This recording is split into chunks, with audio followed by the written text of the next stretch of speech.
Dai penge paine malevels ekukumbira uyu mumwe mukadzi uyaitora level number 1 because aikumbira zvine skill aita kuti wewe ndosaka njuzu yakaenda kwaari kati ini ndakudawo kukumbira sha ndoita sezvikanzi alright relax pakutanga bvisa hembe dzaunadzo idza upfeke hembe dzedrip uchienda unokumbira unopfeka marengenya dzemumarabi idzidzi wadaiso zvikanzi alright ko kana ndakuda mari ndoita sei ndapfeka marengenya zvikanzi ndozoti uri mukumbiri ane vision alright chibata maflyer waiza unotambidza vanhu che vanenge vachipfuura maflyer womuti da ungomuti 2 seconds mina ndikuitire kasempo una vanzi da vanzi we baro waka no look vanzi wechitu vanzi no look but shit man damn it newewewo zvikanzi alright but wabata skill randikukudza unofanira kungoita se kupa vanhu maflyer toatabhadharwa mari but pakubhadhara maflyer usakande pasi because pane mfetsi dziri mumota umo dziri kuona dzida kuzoti bhadhara waize saka iwe ingoita se ingopa vanhu patanga kuti da yanga yaratidzwa kuti da achinowa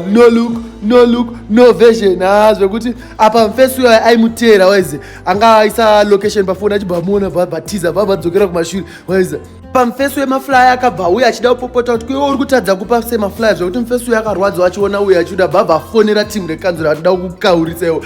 timu rafonera timu rekanzuro pane mufesi apaka sirizo panapa yamutore mota yake chibva torerwa mota yake in that same moment kabebhi kaya kanjuzi kakuona vanhu vachiva chitora maflyer kutoshamisika kuti vanhu vakutora maflyer se apa mfesi uyu ndiaibhadhara zvake 1000 achipava panhava chipava pamari kuti endai munokolekta maflyer nebebhi uyu waiza apa bebhi rakunzwa nzara iwo rakutasa vanhu vachidya pabva svika kangu kabebhi futi kabva kamupa chikafu futi apa chikafu ichi chatumirwa chi nemufesi wedu uyoyo